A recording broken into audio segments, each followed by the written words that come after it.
Welcome back students, मैं जय पाटिल आप सबका इस नई वीडियो में स्वागत करता हूं। तो आप यहां तक पहुंच गए होंगे, इसका मतलब आप एक छोटे से टॉपिक को ढूंढ रहे हो और उस टॉपिक का मैंने तो नाम भी नहीं लिखा, लेकिन कोई नहीं, उस टॉपिक का नाम मैं आपको ऐसे बता देता हूं। जिस टॉपिक का नाम है स्ट्रक्चर ऑफ स्पर्म। तो आज की जो छोटी सी 10 मिनट के पहले की वीडियो, मतलब 10 मिनट के अंदर की जो वीडियो रहेगी, उस 10 मिनट के अंदर की वीडियो में हम एक बहुत बहुत बहुत बहुत important concept according to 12th Maharashtra board हो या 12th नीट हो, 12th सेट हो, कौन सा भी एंट्रेंस एग्जाम हो, उसके अकॉर्डिंग एक बहुत इंपॉर्टेंट टॉपिक है। तो चलो बिना टाइम पास करे शुरू करते हैं अपने नेक्स्ट टॉपिक को।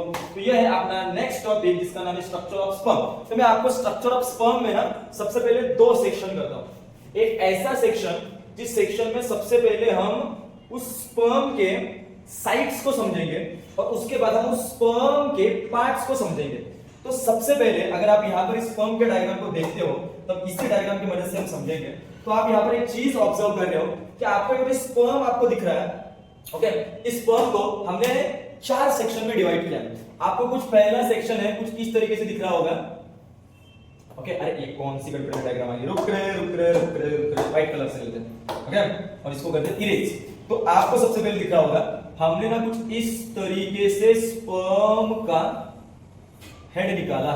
ओके, जो कि आपको यहां भी दिख रहा है। तो आपको ये जो सेक्शन दिख रहा है, इस सेक्शन में जो ऐसा ट्रायंगुलर शेप है, पेनिट्रेटिंग शेप है, ट्रायंगुलर शेप है।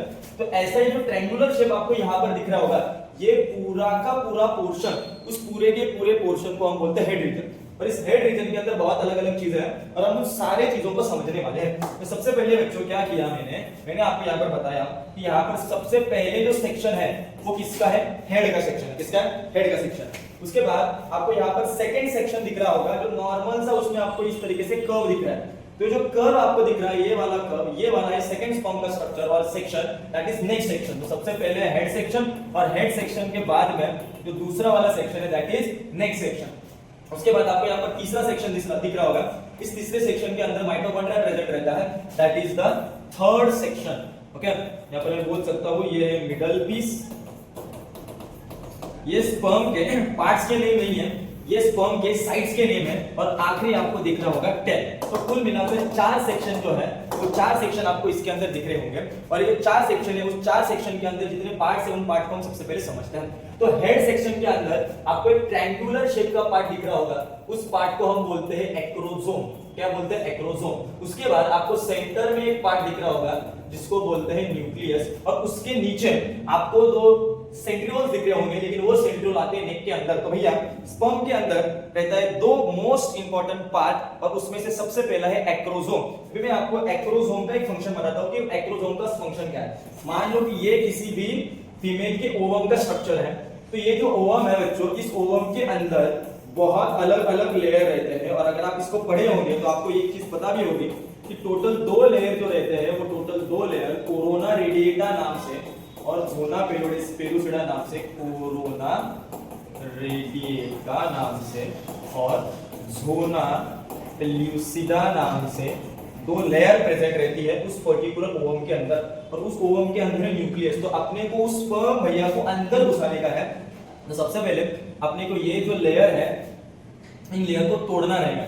तो कोरोना रेडिएटा जो एक्सटर्नल लेयर है, और उसके अंदर जोना पेलुसिडा जो इंटरनल लेयर है, उस इंटरनल और एक्सटर्नल लेयर को तोड़ने के लिए स्पर्म के अंदर ये जो ट्रायंगल शेप का पार्ट दिख रहा होगा, जिसका नाम है एक्रोसोम, ये एक्रोसोम मदद करता है। सर एक्रोसोम किस तरीके से मदद करता है? इस एक्रोसोम के अंदर कुछ एंजाइम रहते हैं, जिन एंजाइम को बोलते हैं sperm lysine enzyme. Sperm lysine enzyme कुछ इस तरीके के एंजाइम है, जो एंजाइम इस पर्टिकुलर कोरोना रेडिएटा को और जोना पेलुसिडा को रप्चर करने के लिए मदद करते हैं। तो ऐसे एंजाइम जो इस एक्रोसोम के अंदर प्रेजेंट है, उनका प्राइमरी फंक्शन है कि वो सबसे पहले जाकर इस पर्टिकुलर कोरोना रेडिएटा को और जोना पेलुसिडा को तोड़े, ताकि इससे एक रास्ता क्रिएट हो और इस रास्ते से अपना जो स्पर्म भैया है वो किधर घुस सके, अंदर घुस सके। तो अगर एक्रोसोम ही नहीं रहेगा तो सिंपल सी बात है, कोई भी पेनिट्रेटिंग एंजाइम नहीं रहेगा। और अगर कोई भी पेनिट्रेटिंग एंजाइम नहीं रहेगा तो वो पर्टिकुलर स्पर्म के अंदर घुस नहीं सकता। बहुत सारे मेल ऐसे रहते हैं जिन मेल के अंदर इस एक्रोसोम भैया में गड़बड़ रहती है। तो एक्रोसोम भैया के अंदर गड़बड़ रहेगी तो आसान सी बात है, फर्टिलाइजेशन नहीं होगा और प्रेगनेंसी नहीं होगी। तो हर बार लड़की की ही गलती है ऐसा नहीं, कई बार मेल के स्पर्म के अंदर भी बहुत सारे अलग अलग फॉल्ट रहते हैं। उसके बाद आपको सेकंड पार्ट दिख रहा है न्यूक्लियस। अभी आसान सी बात है भैया, स्पर्म का जो न्यूक्लियस है, उस न्यूक्लियस के अंदर रहेंगे क्रोमोसोम यानी कि डीएनए।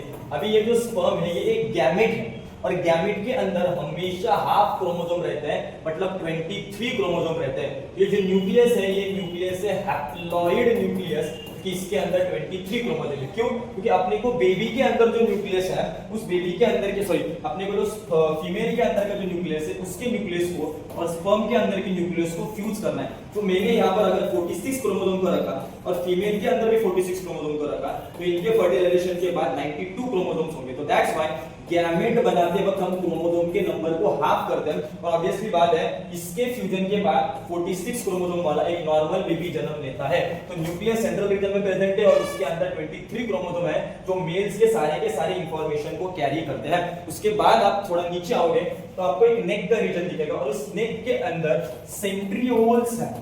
मैं अभी आपको सेंट्रियोल्स का मीनिंग बताता हूं, लेकिन उससे पहले आप समझ लो जो सेंट्रियोल न्यूक्लियस के पास है उसको हम नाम देते हैं प्रॉक्सिमल।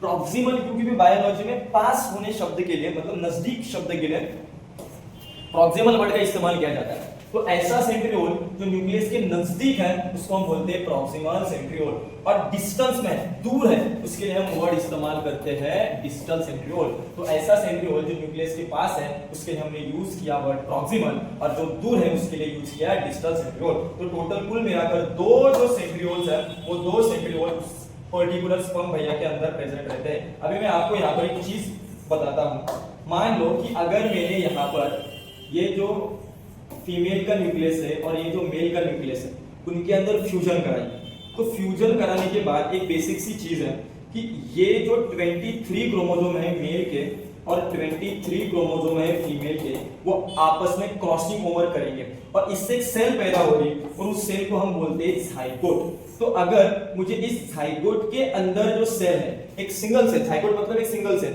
और आपको मालूम है सिंगल सेल से अक्खा बेबी नहीं बन सकता, तो अगर इस पर्टिकुलर जाइगोट को मुझे बेबी में कन्वर्ट करना है तो इस जाइगोट को मुझे मल्टीपल टाइम्स डिवाइड करना रहेगा। और सेल डिवीजन के लिए सबसे पहले न्यूक्लियस का डिवाइड होना मैंडेटरी है, और इसके अंदर के जो न्यूक्लियस है उस न्यूक्लियस को डिवाइड करने के लिए अपने को जरूरत रहती है सेंट्रियोल्स की। विदाउट सेंट्रियोल न्यूक्लियस डिवाइड नहीं होगा, और अगर न्यूक्लियस डिवाइड नहीं होगा तो सेल डिवाइड नहीं होगी, और अगर सेल डिवाइड नहीं होगी तो एक सेल से बेबी कैसे पैदा होगा? पैदा नहीं होगा। तो मेन चीज क्या है कि अपने को सेंट्रियोल चाहिए टू सेल डिवीजन। लेकिन दिक्कत यह है कि यहाँ पर एक ओवम और यहाँ पर एक स्पर्म, ये भी एक सेल है और ये भी एक सेल है, लेकिन सेंट्रियोल सिर्फ और सिर्फ प्रेजेंट रहते हैं स्पर्म भैया के अंदर। ओवम भैया के अंदर सेंट्रियोल एब्सेंट रहते हैं। तो अगर स्पर्म के पास भी सेंट्रियोल नहीं रही है तो सेल डिवीजन नहीं होगा। तो इसकी वजह से अपना जो ओवम है उस ओवम के अंदर कोई भी सेंट्रियोल ना होने की वजह से स्पर्म भैया मेल के बॉडी से वो सेंट्रियोल को लेकर इसके पास देता है, ओवम के अंदर देता है। उसके बाद आपको यहाँ पर नीचे एक पार्ट दिखेगा मिडल पोर्शन, इसके अंदर 25 से 30 माइटोकॉन्ड्रिया प्रेजेंट रहते हैं। और बचपन से एक चीज सीख रहे हो कि mitochondria is a power house of cell. अभी 25 से 30 माइटोकॉन्ड्रिया, इस पीछे का रीजन है जो पर्टिकुलर स्पर्म है वो स्पर्म को मेल के बॉडी के अंदर से निकलकर फीमेल के बॉडी के अंदर through vagina, cervix, uterus, oviduct, उसके बाद घुसना रहता है ओवम के अंदर। मतलब उसको बहुत सारा रास्ता पार कर कर जाना रहता है। और अगर वो इतना ज्यादा मूवमेंट कर रहा है, स्पर्म 24 से 48 घंटे तक मूवमेंट करता है, तो ऐसे मूवमेंट के बाद उसको एनर्जी चाहिए, और उस एनर्जी को बनाने के लिए उसके अंदर माइटोकॉन्ड्रिया चाहिए। तो ये जो sperm zigzag zigzag zigzag movement कर आगे बढ़ेगा, उस मूवमेंट के लिए जो एनर्जी लगेगी उस एनर्जी को प्रोड्यूस करने के लिए माइटोकॉन्ड्रिया मदद करता है। और आखिर का पार्ट ये है उसके पैर, इसको हम बोलते हैं टेल रीजन। टेल रीजन के आखिरी रीजन को, टेल रीजन के आखिरी रीजन को बोला था एंड पीस। अभी इस टेल का मैं आपको फंक्शन बताता हूं बच्चों। टेल का फंक्शन ये है कि इस स्पर्म को पूरे के पूरे फीमेल रिप, अगर मैं यहां पर फीमेल रिप्रोडक्टिव का ट्रैक रफली ड्रॉ करता हूं, okay, that is your uterus, vagina, middle portion cervix, और ये ओविडक्ट, और यहां पर ओवम। तो इस स्पर्म को वजाइना से, सर्विक्स से, यूटेरस से, ओविडक्ट से सीधा जाना पड़ेगा ओवम के अंदर। इतनी बड़ी मूवमेंट करनी रहती है, और उस मूवमेंट के लिए उसके पास जो आखिर का ऑर्गन रहता है उस ऑर्गन को बोलते हैं टेल। तो ये टेल बहुत इंपॉर्टेंट है उस स्पर्म को मूवमेंट कराने के लिए। तो अगर यहाँ पर मैं आपको एक सवाल पूछता हूँ कि ये ओवम है और ये एक स्पर्म है, तो मेरे को एक बात बताओ रे, टेल का काम क्या है? मूवमेंट ओवम तक पहुंचने के लिए। लेकिन अगर ओवम तक वो पहुंच गया तो इस टेल का कोई काम है? कोई काम नहीं है, सिंपल सी बात है।